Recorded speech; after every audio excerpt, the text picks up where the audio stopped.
I was bringing in my own birthday cake when I overheard my husband, parents, and siblings laughing in the dining room. She works so much she won't even notice if we take a little more each month, my husband Jake said. It's not like she needs all that money anyway, my brother chimed in. She owes us after everything we've done for her, my mother added. They were planning how to drain me financially. On my birthday. I froze in the hallway, cake in hand, as my father's voice lowered. The business is worth millions now. We deserve a bigger cut than what she's giving us. I didn't slam the door or scream. Instead, I quietly set down the cake, pulled out my phone, and hit record. I took 3 deep breaths, plastered on a smile, and walked in singing with my own birthday cake. Who wants a slice? I asked cheerfully. The way they jumped and scrambled to look normal was almost comical. They had no idea I'd heard everything, or what was coming. 3 weeks later, they'd be calling me nonstop in complete panic. I still can't believe I had to bring my own birthday cake. That should have been the first clue something was seriously wrong, but I was too busy trying to be the perfect daughter, sister, and wife to notice. The party was at my parents' house, the house I bought them 3 years ago when Dad's medical bills emptied their savings. Jake insisted we do it there because family tradition matters, which now seems laughably ironic. I spent the whole morning finishing client calls, then rushed to pick up a custom cake I'd ordered myself because no one else bothered. After I caught them plotting, the party continued like some bizarre theater production. Jake kept refilling my wine glass, telling everyone how blessed he was to have such a successful and generous wife. My sister Emily asked about my recent business trip to Chicago, not because she cared, but because she wanted me to notice her not-so-subtle hints about wanting a similar trip. Mom kept mentioning how proud they were while Dad nodded along, his eyes fixed on my designer watch, the only luxury I'd ever bought myself. I played along, smiling through their transparent praise, all while my phone recorded everything in my pocket. Updated. So many comments asking if I had suspicions before this. Yes and no. There were signs, but I kept dismissing them because family. Looking back, the patterns were obvious. Anyone else experience that moment when you finally hear what people really think about you? Did you confront them immediately or plan like I did? The irony of my situation wasn't lost on me. 10 years ago, I was the struggling one. I started my marketing business from our cramped 1-bedroom apartment while Jake worked as an account manager at an insurance company. We ate ramen 3 nights a week and celebrated when we could afford takeout. My parents constantly reminded me that stable jobs are safer and that my little business was a risky gamble.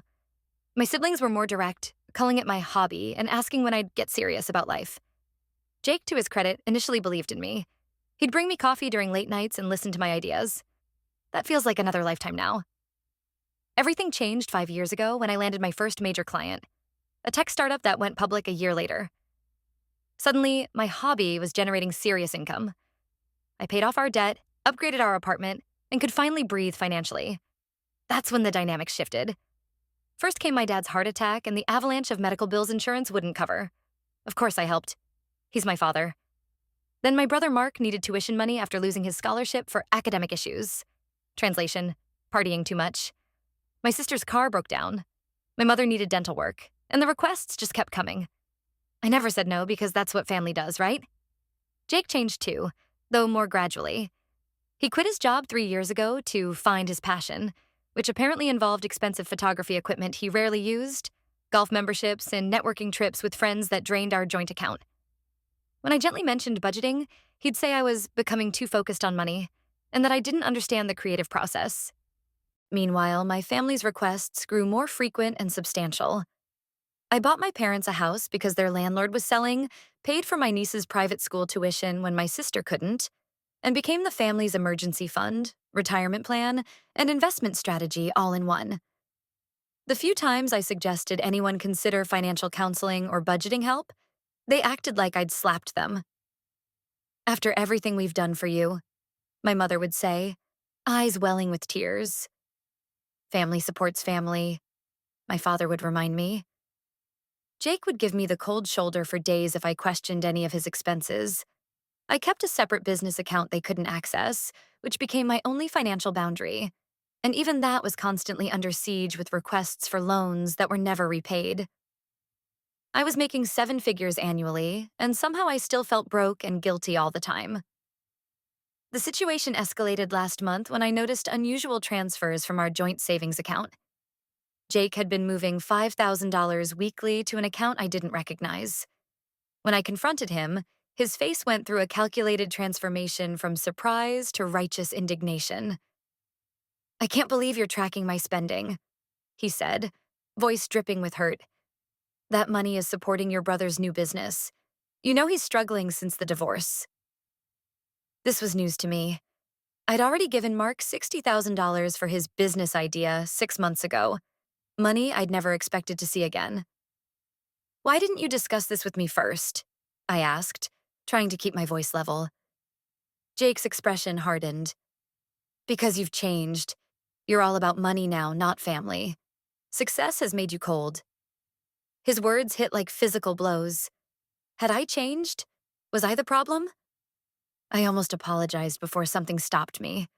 A memory of overhearing Jake on the phone last week, laughing about his golf trip with his friends while I was working late. The gaslighting escalated when my family staged an actual intervention the following Sunday. They sat me down in my parents' living room, the living room in the house I purchased, and took turns explaining how concerned they were about my unhealthy relationship with money. My mother cried about how I'd become a stranger, while my sister suggested I might need therapy for my workaholic tendencies. Jake sat beside my father, nodding solemnly, the picture of a concerned husband. Not one of them mentioned the thousands I'd given them or the countless times I'd rearranged my schedule to help with their emergencies. What they didn't know was that I'd already discovered the truth. While looking for our tax documents, I'd found a folder in Jake's desk labeled Family Business. Inside was a detailed plan outlining how to convince me to transfer partial ownership of my company to a family trust they'd created, supposedly for tax benefits, but actually giving them direct access to my business assets. There were copies of my company's financial statements, valuations, and even a drafted agreement ready for my signature. The meeting they'd scheduled for next week wasn't an innocent family dinner as they'd claimed. It was an ambush where they planned to pressure me into signing away what I'd built. Updated. Y'all, reading these comments is like therapy. I'm seeing so many stories that mirror mine. Family members feeling entitled to someone else's success. Jake actually texted yesterday asking for his share of a recent contract. Like, what share? The audacity still shocks me.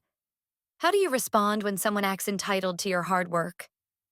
Standing in Jake's office, holding evidence of their betrayal, something inside me finally broke, and then instantly hardened.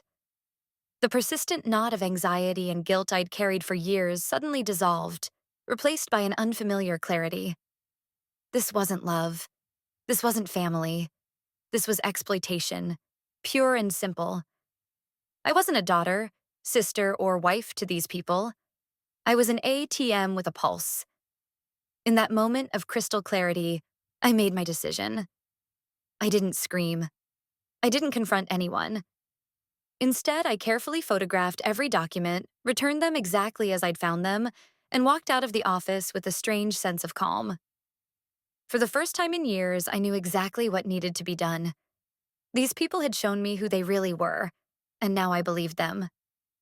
The hurt was still there, a dull throb beneath my breastbone, but it was overshadowed by something stronger: resolve. That night, while Jake slept soundly beside me, the sleep of someone who thought their plans were proceeding perfectly, I made 3 important calls: to my lawyer, to a forensic accountant, and to my business partner, Lucia, the only person who had ever voiced concerns about my family's constant emergencies. I spoke quietly, methodically, explaining what I needed. Their shock quickly turned to determined support. "It's about time," Lucia whispered before hanging up. Her words settled over me like a warm blanket, validation I didn't realize I desperately needed. For the next week, I played my role perfectly. I worked late hours preparing for an important client meeting when I was actually meeting with financial advisors. I smiled at Jake's touch, nodded at my family's calls, and agreed to the special family dinner they had planned where I was supposed to sign over my company shares. I even bought a new dress for the occasion because, after all, this would be an important night, just not in the way they imagined. As I hung the dress in my closet, I felt something I hadn't experienced in years: power. Not power over others, but power over my own life. They thought they were setting a trap, never realizing they were walking into mine. The week before the family dinner, I executed my plan with surgical precision. First, I transferred all my personal funds from joint accounts to new accounts at a different bank. I changed the passwords on all my financial platforms and set up two-factor authentication linked to a new phone only Lucia knew about. I contacted all my clients to update payment processes, ensuring nothing would go into accounts Jake could access. Working with my lawyer, I restructured my business ownership to protect it from any potential divorce proceedings. Then I documented everything. Every suspicious transfer, every request for money, every conversation I could remember about their financial expectations. The recorded birthday conversation was the cornerstone, but there was so much more. The night of the dinner arrived crisp and clear. I wore the new dress, deep blue, professional, armor-like, and its perfect fit. I arrived at my parents' house exactly on time, carrying a sleek leather portfolio that contained not the ownership transfer documents they expected me to sign, but my own carefully prepared papers. My family was already seated around the dining table. The atmosphere was celebratory. My mother had prepared my favorite meal.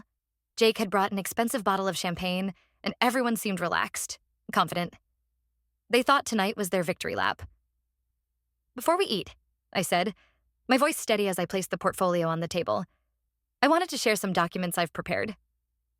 Jake smiled encouragingly, clearly thinking these were the papers they'd drafted. My father reached for the portfolio eagerly, but I kept my hand firmly on top. "I think it's important that I explain these first," I continued. "These documents formalize what I've learned over the past few weeks." I opened the portfolio and began distributing copies to everyone. "This first one is a complete accounting of all the money I've given this family over the past 5 years. The total comes to $1.2 million. The room went silent. My mother's smile froze. Mark started scanning the page, his expression darkening. "What is this?" Jake asked, his voice tight. I ignored him and continued passing papers. "This one outlines the new ownership structure of my company, which as of yesterday makes any transfer of shares legally impossible without unanimous board approval." I placed another document in front of my father. "This is a formal record of the conversation you all had on my birthday, planning to take more money from me each month without my knowledge." My lawyer found it particularly interesting. "You recorded us?" My sister's voice was shrill with indignation. I finally looked up, meeting each of their eyes in turn. "Yes, I did. Just like you were planning to record me tonight agreeing to sign over my company shares?" The shocked looks confirmed my suspicion. "Oh, didn't think I knew about that?" "I found the recording equipment in Jake's bag this morning. Very thorough planning." Jake stood up so quickly his chair toppled backward. "This is ridiculous. You're paranoid. We're your family. We've supported you through everything." His hands were shaking, eyes darting to my parents for backup. I remained seated, unfazed. "Supported me? Let's talk about support, Jake.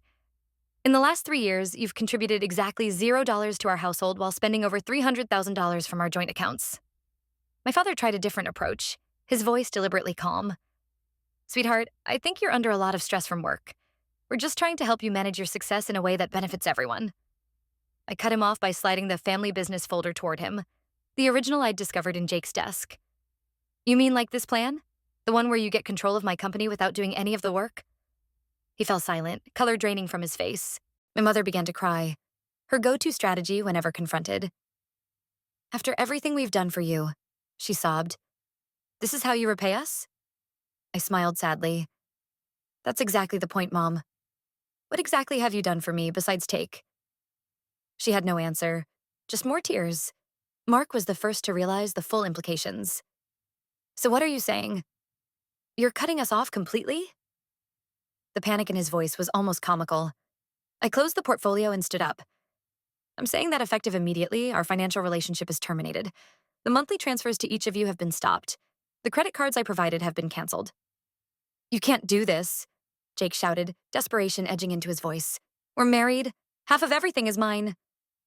I shook my head. "That's not how it works, especially not with the prenup you signed, which specifically excludes my business assets. You might want to read it again. Oh, and these..." I pulled out another set of papers. "Our divorce papers. You'll be formally served tomorrow." The next hour was chaos. Accusations, pleas, threats, and finally desperate bargaining. My sister suggested I was having a mental breakdown. My father implied he could challenge me legally. Jake vacillated between rage and bargaining, at one point actually getting on his knees to beg forgiveness. Through it all, I remained calm, responding only with facts. When Jake grabbed my arm as I was leaving, I simply said, "That's assault, and I'm wearing a body camera. Your choice." He let go immediately. As I walked to my car, my phone began buzzing with texts and calls. all from the family members I'd just left behind. I silenced it without looking and drove to the hotel where I'd booked a suite for the week. In the elegant lobby, I caught my reflection in a mirrored wall, straight-backed, clear-eyed, unburdened. For the first time in years, I recognized myself. The fallout was exactly as I'd expected. The next morning, Jake attempted to empty our remaining joint account, only to find it already closed. My parents called my assistant 16 times, each message more desperate than the last. My siblings alternated between angry texts and pitiful pleas. Through it all, I maintained complete radio silence, communicating only through my lawyer. Jake's attempt to contest the prenup failed spectacularly when my lawyer presented evidence of his systematic financial exploitation. The judge was particularly unimpressed by the birthday recording, where he explicitly discussed taking money without my knowledge. My parents attempted to claim they had partial ownership of my business based on verbal agreements. Another swift failure that only wasted their rapidly dwindling resources. The most telling response came 3 weeks after the confrontation. My credit monitoring service alerted me to applications for credit cards and loans in my name, attempted identity theft that was promptly reported to authorities. The investigation revealed Jake as the culprit, resulting in criminal charges that were eventually dropped when he agreed to a restraining order and financial monitoring. 1 year later, I'm sitting on the balcony of my villa in Santorini, watching the sunset paint the ocean gold. This vacation, my first real one in 8 years, felt impossible just 12 months ago. Not financially impossible, but emotionally. Taking time for myself without guilt? The concept seemed foreign after years of being everybody's safety net. The divorce finalized 6 months ago, with Jake receiving significantly less than he'd hoped for. Just enough to start over, which was more generous than my lawyer recommended. My family's situation has evolved predictably. My parents had to sell the house I bought them. They now rent a small apartment, and my father has returned to work part-time. Mark's business collapsed within weeks without my funding. My sister had to transfer her kids from private to public school, a transition she describes in social media posts as traumatic, conveniently forgetting that public school is where I thrived. They still call monthly with emergencies, though the definition has evolved. Last week, my mother needed $350 for an essential medical procedure that turned out to be Botox. My sister's urgent car repair was actually a down payment on a newer model. I no longer respond to these requests. The only family member I maintain contact with is my niece, who at 13 shows a self-sufficiency and work ethic her parents never developed. I've quietly established a college fund for her that nobody else knows about. My business has thrived without the constant drain of family loans. We've expanded to 3 new markets, doubled our client base, and I've been able to promote Lucia to full partner. The best decision I've made professionally.